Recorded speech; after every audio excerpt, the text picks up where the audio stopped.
blank screen. What was all that about? Hi, everybody. Hello, it's Craig everyone. and Jane. Good to see you guys again. And here we are almost in Winchester. We're doing it from our home at the moment because we still got a few problems at the studio, which we hope to get sorted very soon. So nice show, we hope. Well, it all depends on you, actually, because if you can give us some interesting questions, because we kind of like to be guided with this particular part of the show by the questions you ask.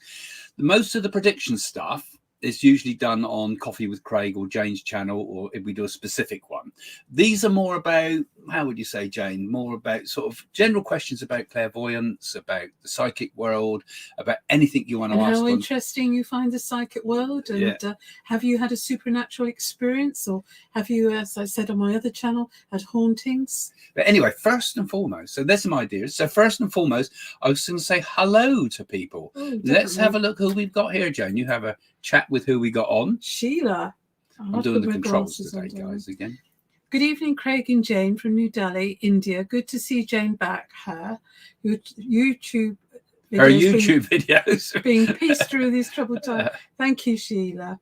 Because we both got channels. You're on Craig's channel at the moment. We've also got Jane's channel in the description below, and our Patreon channel as well. So you can join any of them. Hi from Julie. Hi. Hi. Hello, Craig and Jane from Charlotte, North Carolina, US. Rudy. Just say a few hellos first to people. Just Alexander, as you're good joining evening, us. Morning here. Lots of love to you too. We will start at 7 o'clock evening. And, hello from South Africa. Love your show. You guys are amazing. We are, aren't we, Craig? We are amazing on Fridays. Yep, that's indeed the case. On Fridays, yes, every day. Just telling them when we start. Alexander Day, lots of love from Glendale, California. So it's nice. People treat us like best friends. Don't you? It's really nice. 8888 light and love and light, sweet friends. Bless you. Justice Warrior, hello, bunch of beautiful lights. Hello, you beautiful man. And from Reykjavik, I think. Was that? Yeah, Reykjavik in Iceland. Says, I went to Reykjavik. One of my books is published in Icelandic, if you want it. Where is it? I think you left it behind in Iceland. No. The trolls had it. Yes, we've got books even in Iceland. I've got one of my books in Icelandic. Dreams, my book about dreams, very popular over there. It was when I went over there to actually Iceland was a fascinating place. Actually, absolutely fascinating. Skulls, you think, Craig? I went on their TV shows there to talk about my book. Phil says, "Good evening, Craig and Jane. Hope you're both well." Yes, we are, aren't we, Craig? Indeed, we are. And Nana, hi everyone from the UK. Debbie, hello from Clinton Township, Michigan. Got any good questions yet, guys? That's where they have the cars, and Tanner Motown came from Michigan. Jennifer says hi. Hi, Jennifer. I'll flick through a few more. Do them quite quick now, James. Hi from Finland. Okay, so interesting. I'm looking for interesting questions. A few coming up. Good. Ginger Tea, hi from Texas. Hi, Ginger Tea. Erica, hello from Belgium, from Erica. Okay, well, someone's first starting to want to talk about how do we control our clairvoyance. In fact, Deb put it up twice, so I caught you. How do I control my clairvoyance? They just jump in without asking. Who jumps in without asking? Well, yeah. You can. Controlling it is important, actually, because discipline of the mind. Most people, as I've said in some of my other sort of things I've done on the Patreon channel and things, a lot of I call it unconscious clairvoyance. It starts off with an unconscious. You're not conscious that you are clairvoyant. You're not conscious that you are getting clairvoyant information. You start noticing that people start saying, "Hey, how did you know that?" And that's how I think it starts. If you feel things are jumping in uncontrolled and things like that, well, I think we've got to be a bit cautious of that type of thing. You need really to be, if you want to develop clairvoyance, the way to control it is to sit in a circle and learn. You really do have to sit in a proper circle. But there's so few of them nowadays, and so many people wanting to be clairvoyants, that it's quite hard to find a place to develop properly. But in my book, Psychic School, I explain how to open what we call the chakras, and then most importantly afterwards, close them down. So Like when I'm not doing clairvoyance, I'm just plain old stupid Craig. And You said it first. But I'm not. When people come up and say, "Oh, tell me something," Can I tell me just stop something. you there, Craig? Yeah, go on. There's some people that are born naturally clairvoyant, that has clear seeing of the future and things, that they can see it in their very clairsentience and clairaudience, and they have a natural ability. True what Craig says, that some people have to sit in a circle. You need to sit in a circle at least 7 years to develop. Some people go on courses. They might go to the Arthur Finley College and they might just do one course and suddenly they say, I'm in mediumship. But it's practice, practice, practice, and be very good at what you do and be very sincere at what you do. Integrity is very important. Yeah, and also you've got to always get everything verified. Yes, this is the important thing. Proof. It's all right saying I've got spirit with me, but the only way to test if it's real is if you can give a message to someone and they can say, you can say, "Oh, I've got someone with me. I think it's your granddad, and he's this, and then if it fits, and hopefully it fits not with just sort of generalities, but fits with a few specifics, then." What you're getting is not your imagination, because an awful lot out there what people think is psychic is sometimes, I'm not saying you are, Deb, but sometimes it's imagination, and people don't Fantasy. know the difference. Fantasy. That often comes in with our next question too, what Philip says here. I'm often visited by orbs. They move around the room and disappear. Are they spirit, other entities, or something else? Well, people do see orbs, and I believe orbs are connected with the spirit realm. Sometimes orbs can be clear white, sometimes they can be blue. I have seen a very large orb, the colour like Craig's wearing here, orange, which is a physical phenomenon, which is quite rare to see nowadays, which is a very, what I refer to as a ghost ball, quite a large one that actually moves all around. You can actually physically put your hand through it. Yeah, I mean, and also Jane and I have seen lights in the room at the same time. Brilliant, yes. Bright lights moving around, and followed it together. And these are not things coming through the curtains or anything like that at night, or car headlights going by, or anything you could possibly mistake, because it's hovered in the middle of the room. So these would be called spirit lights, as opposed to orbs. Orbs is usually something associated more with photography anomaly. And also you've got to be very cautious though, also because you can get a number of visual effects that can be mistaken for orbs. I mean, I remember once, well, you get those floaters that float in your eyes, and not in the toilet, in your eyes, and you see things that those are, some people are saying, oh, these are mystical things. They're not. They're just cell debris in the eye. And similarly, if you press the eye or you knock the eye, or sometimes when you're very tired, you can get brilliant, bright, flashing lights, which is the firing of the retina at the back of the eye. Now, those can be very, and also if you've got low iron, you can also sometimes get those sparkling lights like that. So you've got to be careful not to mix it up with things like that. Actually experiencing that, and they disappear. Yeah, that's what I so said. that's not just he's seeing it in his eyes, Craig. He's seeing it in front of him. And I suppose the question continues: is what are they? We've always thought that they could, in our case, we think it's been spirit people, maybe even angelic people. Yeah.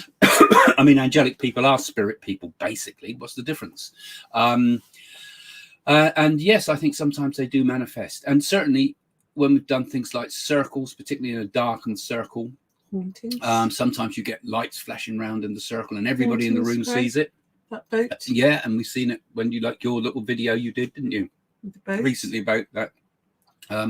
We've seen things and seen things physically move. But I think most of spirit is more about inner communication rather than seeking physical manifestation. Because like I say, you can get mistaken by some of the things you see as well. So you've always got to keep quite common sense. Grabbing this one, I haven't read it properly.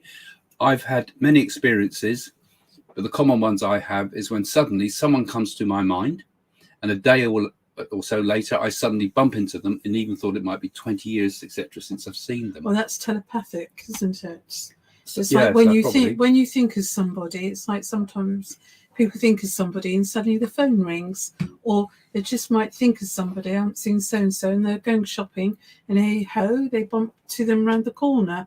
Happens a lot, but that could also be like clairvoyance. That mystic might have actually foreseen this as opposed to had a telepathic link. It could be either. But I mean, these things do happen, don't they? And these are quite common experiences. Well, every thought that goes out to the etheric are real things, and so it attracts, doesn't it? Yeah. Laws of attraction. Well, these are questionable, Sassy. Actually, this one. Right.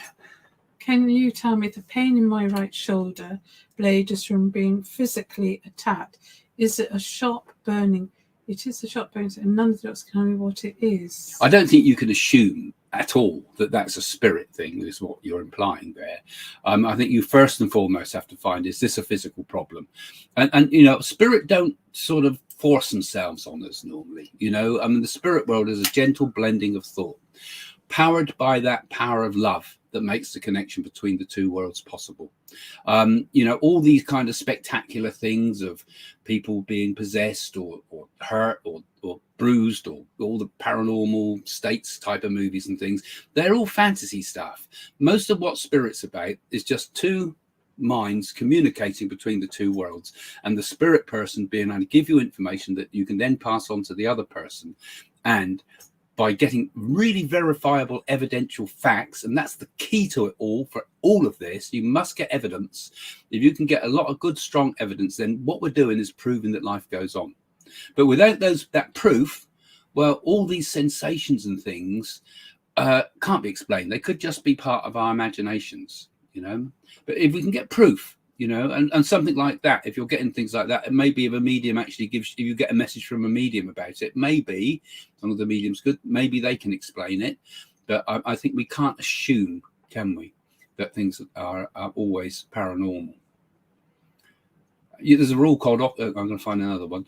There's another rule called Occam's razor that the philosophers used, which is the idea the simplest answer is usually the right one. Right, Michelle and Angel now. Have you ever found yourself overwhelmed, burnt out from your work? What activities do you like to do to reverse burnout? Well, if we do too much work, spirit work, yes, we can be drained. It depends on the energy of that person in front of you. So basically, I wouldn't do no more than 2 readings a day. If we're doing the theatre, the energy builds up, and then you might feel a bit tired 2 or 3 days afterwards. My form of relaxation is really doing tapestries just to switch off, or gardening, or just to relax in a deep meditation. We're all different. Yeah, and burnout is something we all go through at any age and any stage of your clairvoyance, actually, because you can definitely overdo too much. I mean, this week I've been extremely busy with readings. I'm a bit behind with most people at the moment with the email readings, because you just sometimes just have to stop. And even though you might think, oh God, I'm gonna have to do a few more readings, but then you always want to give people your best, and it's no good forcing it when the energy's too low. And like Jane says, it's hard to do 2 proper readings, more than 2 proper readings a day. I mean, you can do 4 in a day, but you're really tired from that. And I've usually found if you're doing it properly, a couple of readings a day is a lot. That's personal, one-to-one. But if you've got a theatre, I mean, the energy is so strong in a theatre where there's all that audience giving you the energy. You can do just endless in the audience. So at that period of the hour or so that you're doing your demonstration, you can just keep going because you're charged by the energy. But if you're doing a one-to-one with someone, you're reliant either on the other person's energy if they're sat next to you, or if you're doing it remotely, like on the telephone or through Zoom, you're relying on your own energy. So that can get very, very depleting very fast. So actually doing an audience is easier. You come away, I don't know about you, Jane, but I was coming away kind of a little bit high, a little bit refreshed, energized from that. All I worry when I do a theatre is what I'm wearing, Craig, because I believe in spirit words so much, and I know they work honestly through us, and I know they want our very best giving to the people that are left behind on the earth plane. And we come away quite refreshed, actually, but we do it and it hits us the next day. Yeah, yeah, sometimes. But on theatres, it's tense before you do it. I always find I always get stressed out before you do something like that, even though you know you can do it. But the thing is, you don't know you've got your clairvoyance until you actually open your mouth and give a message. You can't practice. That's the problem. You know, afterwards, if you're really tired, sometimes it is a struggle. It is a struggle sometimes if you're really tired, and you might be spiritually tired, which might be different to being physically tired. Precognition here. blessings to you both. I've had dreams before and after events that actually happen or happens. And Jane says nothing. Jane's waiting for him. Yeah, well, yeah, obviously the dreams are definitely a way in to get into the spirit world, you know. I mean, and the clairvoyance and things. I mean, in my books, I've written a lot in my dream books about there it is behind me, dream meanings on the shelf there. I've written a lot about how we can do all sorts of things in dreams, like mutual dreams where we have the same dream at the same time as somebody else, or when we can meet in a dream. Experiments I set up with some of the people in my circles in the past where we used to agree to meet in a dream. And of course, precognition, seeing the future in a dream. If you keep a dream diary, which is one of the best ways to start to train this ability, or even just recognize it, it can be a very powerful way to, particularly to get started. Because dreams can be, sometimes I've found, I don't know about you, Jane, but I've had dreams of the future, sometimes years ahead in my life. I used to keep dream diaries when I was young. Yeah, and that was a long time ago.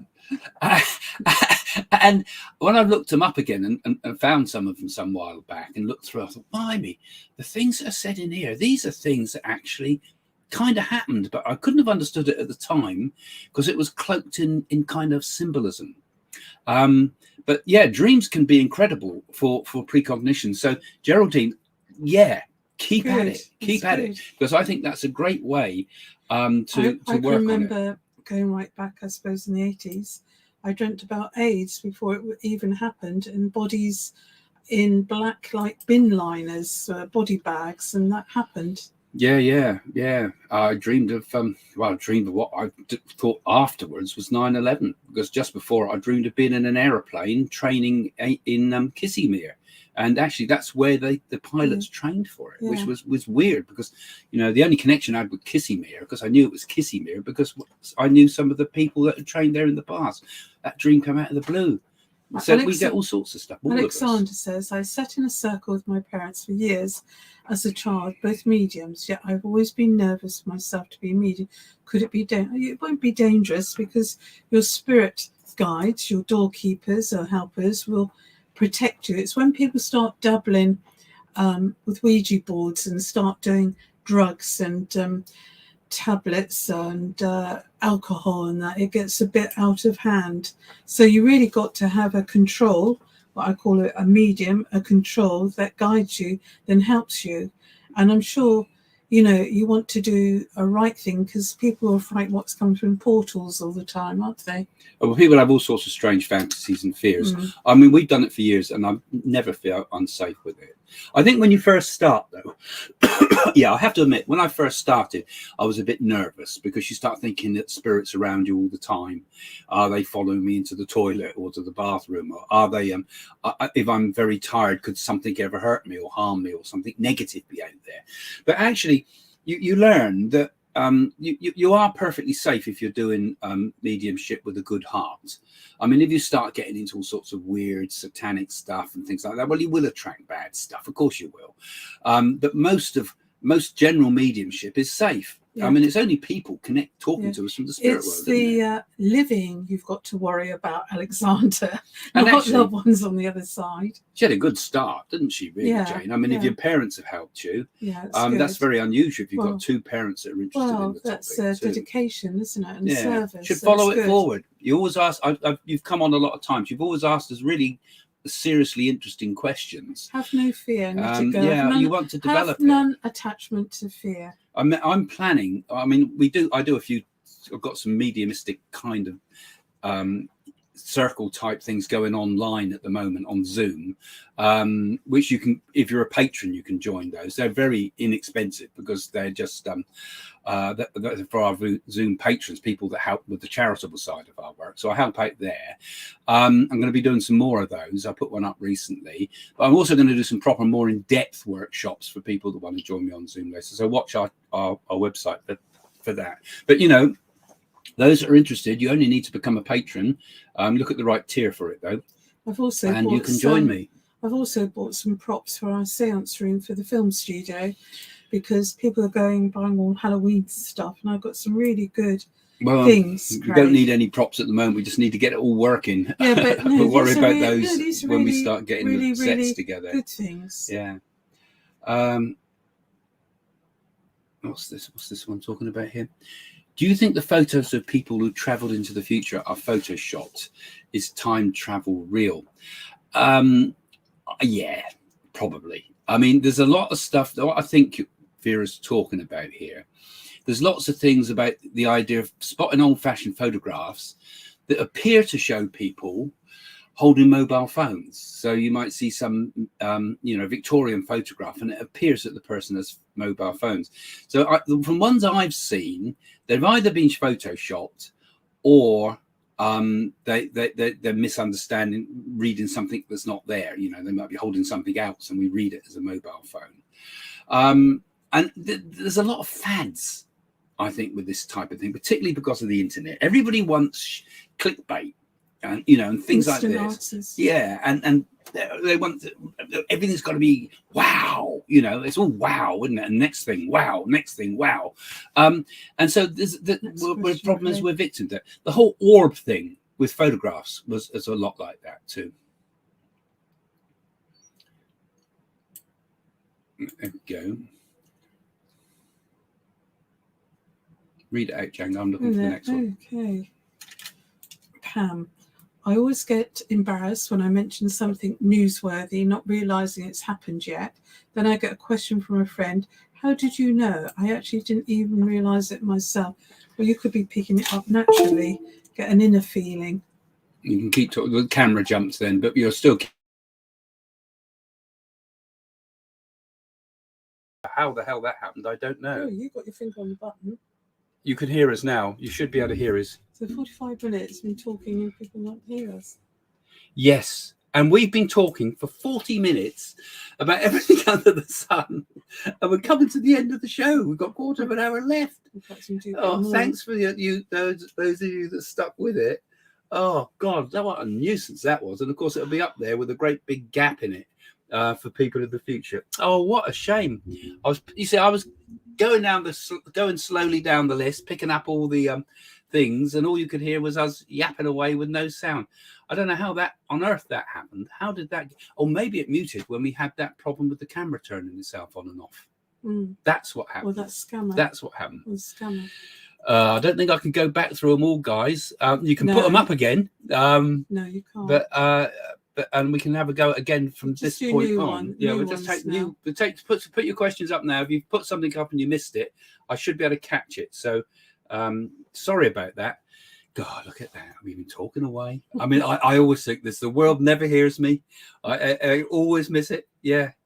That's when the sound went off. It was when that camera did its blip. It turned itself on and off. Spirit world didn't like what I was saying. They disagree with me.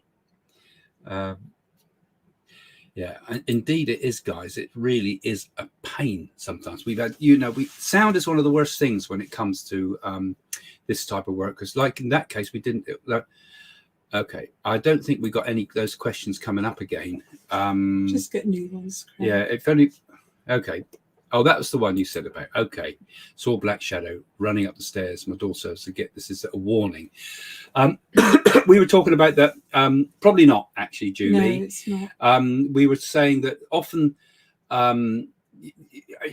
we often get that feeling with like a peripheral vision where you see things out the corner of your eye, and sometimes even shadows can be an optical effect. I think, you've got to... I always think the spirit come to us through the mind, through the spirit, and they always come in a safe way to us. And then there was the one about, have you ever touched an actual spirit? And yes, I've been to physical. I've known. How can I say? Physical mediumship. I've had friends certainly who have been to physical mediumship with a guy called Gordon Higginson, who was a very famous medium in his time. And he used to give full ectoplasmic figures used to develop around him. And people used to be able to actually see the figures stood in the room.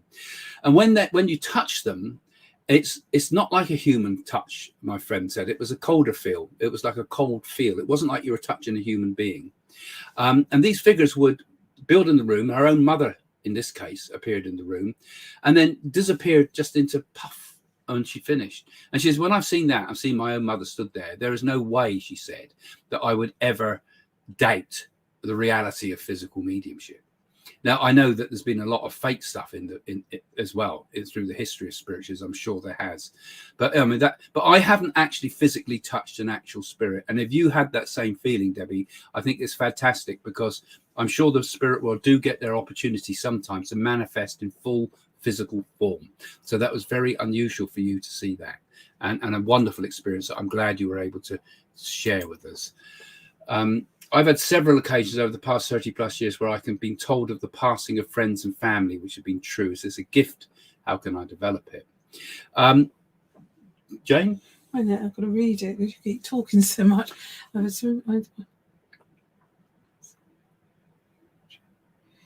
it depends, doesn't it? It might be a sense of a feeling that you sense something, your own intuition. I think most of us have our gifts in our own way. And obviously you have. And I just feel, trust your instincts, what you feel, your own intuition. Yeah. And I think death is subject to our, let's get that other one up. Death is subject to our free will. There may be a point of our death, but the things we do in life will change that point. You know, the present trajectory, we may die at that particular age, but we have this free will power that allows us to shift the time of death, I think, so that it may be pushed along a bit. And the same with Bella's question here that we addressed earlier on, and none of you heard us talk about. Just as the time of death is not actually determined, we actually change it by the karma we do, by the actions we do in this world. And I think the good karma may push that time of death into a different point in our life. So too, near-death experiences can't be pre-planned, because the time of our death is not pre-planned either. Right. Agility bits, Pat. I felt my hair being stroked once. I think it was my grandmother. I never met her in life, but I spoke to her once in meditation. Well, that's quite a beautiful thing, I think, that you sensed your grandmother. I can remember my grandmother from the spirit world. Actually, I could feel the sheets being tucked in, and she used to do that when I was a little girl, tuck me in, and I saw the most incredible, what I call spirit lights or rays of all different colours go around the room. I remember your mum, when she was here, said that she felt a spirit come into the room and pull the sheet off her bed, didn't she? Yes. And she was quite frightened by it, actually. Well, the bed was shaking up and down. Yeah.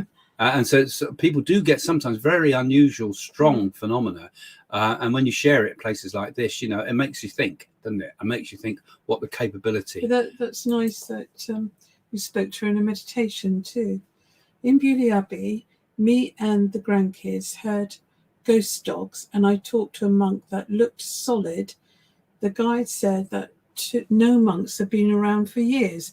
I'm sure they've had monks. Well, it's an abbey. Yeah, I'm sure they but it's been derelict for quite a long time at Beaulieu. I know, because we've been out there, haven't we? It's the motor. And they would have had dogs, because the lords and that inherited all these would have had hunting dogs and guard dogs. Derek Okora did a ghost hunt there, which I thought was a bit crazy. Well, they did a live ghost hunt there where they were picking up ghosts live, and I think that seems a bit crazy to me. I mean, but I think these places, you'll pick up on the vibrations when it's quiet. You know, not when you've got whole crowds and you know, it was like Big Brother the way they do with the whole screaming crowd. It was silly, but Beaulieu Abbey certainly has had some very strange vibrations there, and also Netley Abbey, actually in Southampton nearby, has some very interesting ghost stories. And I just could not put my foot over the threshold because I felt King John not to go in there. And where was this one? In that Abbey. Oh. And and I couldn't put my foot over. Someone said, "Don't go in there. King John's been here." And I went round the corner, and it said that King John had done hunting then, and I had all shudders down my spine. Oh, really? Yeah. The whole New Forest was built as a hunting area, wasn't it? We found an old castle in the middle of it. It was not the castle; it was the remains of the stone, right in the middle of nowhere. This was. It was just, and that was a really weird. The one with the arrow in his eye. That was also interesting. Name's gone now. King Rufus. King Rufus. Yeah.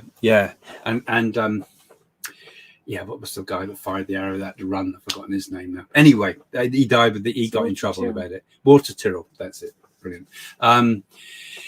Fascinating stories. And this year, we went out there, didn't we? And it was during the lockdown. Yeah, we went out there on our own, away from everybody. Historical things. And it was said that place had blood. A river of blood would appear there, and that was on the 2000th anniversary. Wouldn't be 2000, but 200th anniversary of the death, or something like that.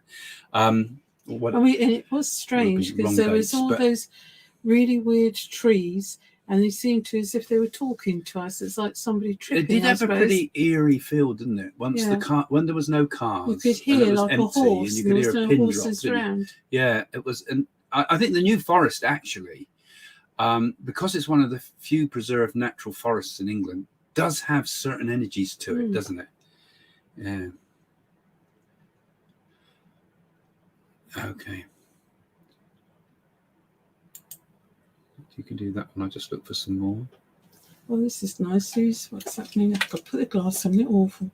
I found a white feather stuck to my shirt. And we still got sound. Yeah, we have, because it doesn't say mute. We're all right. I found a white feather stuck to my shirt, beautiful and pure white. What does that signal? C and Jane. Craig and Jane. No, yeah. Craig, what does that signify, Craig? I'm talking. No, it's the heat, I think. I think it's a heat problem. It's either a heat problem or a poltergeist problem. Trying to shut us up. But I think we still got mute. I found a white feather stuck to my shirt, beautiful and pure white. What does... Has it gone again? Yeah, it's gone again. They can still hear us, I think. I'll have to check it back, but I think they can still hear us, I think. So we just keep talking through it, Jane. I won't talk then. Yeah. Oh, God. There must see. This is where we need some technical help, isn't it? I mean, there's no reason on earth that should keep turning on and off like this. The studio goes all fuzzy and funny, like the spirits walking around us.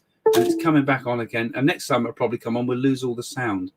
So, yeah, it sounds still all right, guys, and you can hear us. I don't know if you can hear us when it goes blank like that or just stops. Let's try again. Right. I found a white feather stuck to my shirt, beautiful and pure white. What does that signify? C and J, like Craig and Jane. Was it signify Craig and Jane? Yeah. No, it's not. So, I don't know about feathers and things because, I mean, we had a pigeon in here earlier on in this room. You know, I had to get a pigeon. It was a dove. A dove. It was a greyish one, though, a turtle dove. They nest in our garden. I had to get him out or her out. You know, so we've probably got a lot of feathers around here at the moment. Actually, got her out safely. But I think, you know, what is it? Feathers. I think people overinterpret feathers, in my opinion. I think they're signs from the they spirit can world. be. It depends on the content. They are. It's like, I mean, when I used to write that column, the number of people that wrote to me and said a butterfly came and landed on the coffin in a funeral. And I think, well, the odds of that happening are fairly remote. Well, talk about a white feather. There was this man that came to me once, and his wife kept saying, feathers, feathers, and he didn't understand it. When he went back home, he phoned me up. There was hundreds of white feathers on his lawn. Well, this is when it gets weird, isn't it? Well, I mean, that could be a cat caught a bird. I mean, just 100 white feathers. Well, just being sort of the skeptic side. I mean, you obviously got to look first and foremost. But they're right by his back door where him and his wife just sit, and they call it wino time at 6 o'clock at night. I mean, first you got to look: is there an actual reasonable explanation that's a material reason why it's happened? If not, then we can ask other things. But sometimes things happen in the strangest of circumstances, and it's the setting of it that makes it kind of meaningful. You're like the butterfly lands at the exact right moment, and the coffin's brought into the church, maybe right in the middle of winter, for example. I had stories like that. So those are weird things. We can say, okay, it's only a butterfly, but it's landed at a spiritually significant time. And it's the same with things like feathers. You know, it's the Carl Jung talked about the idea of synchronicity, that there's meaningful connections, as it were. Meaningful. There's no such thing as coincidences. That things outside of ourselves can be very much influenced by internal unconscious processes. They say bees were messengers from God as well, that used to come around the Yeah, house and go but people around. in the past used to, they used to say, go and tell it to the bees if you had troubles and things. Yeah. And people used to live with nature much more, That's good. and would the signs of nature, the auguries of nature, in say ancient Greeks used to do this, and so did they in all the religions and civilizations of the world, who were particularly those who were close to nature, would see signs in the clouds, see signs in the river, see signs in the trees. Well, we used to have Something a I think we've beehive. lost. We used to have a beehive, didn't we? Yeah. And I think we've lost our connection, perhaps with that side of ourselves. When you talk about the white feathers, and I think we maybe lost our connection with that side of ourselves, what was able to, as Jung would call it, synchronize. The world we've come into has become dominated by rationality, and we've lost that meaningfulness of events that would happen around us. I remember Granddad used to tell me fabulous stories because he was an explorer in Nigeria. And he in the days when they were first mapping it, and there's areas that nobody had really gone to before, and the people that he was, people that would be carrying his gear and everything like that, and seeing him through into areas where they'd never seen a white man before and were scared of him. They used to see all sorts of weird coincidences. The whole place was steeped in the idea of voodoo and spells and things to keep people away or to protect areas. And of course he had to put his trigonometry stick right on the top of sacred hills and things like that to get his trig points. And they thought he was an absolute god because he had the courage to go into these places, and he was only there to get his trig point, But I thought, as a child, those things fascinated me. And I think we've lost touch with that archaic world from the past.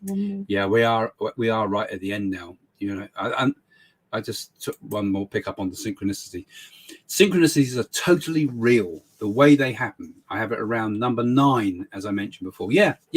I saw your post come up. I didn't manage to grab it in time. 9 means. But yeah, 9 numerology is a fascinating thing. People like Newton. The last years of Newton's life, he spent his time studying numerology. They don't like to mention that, the scientists. They say, oh, he went mad with mercury poisoning. No, he didn't. He got really interested in all sorts of strange stuff.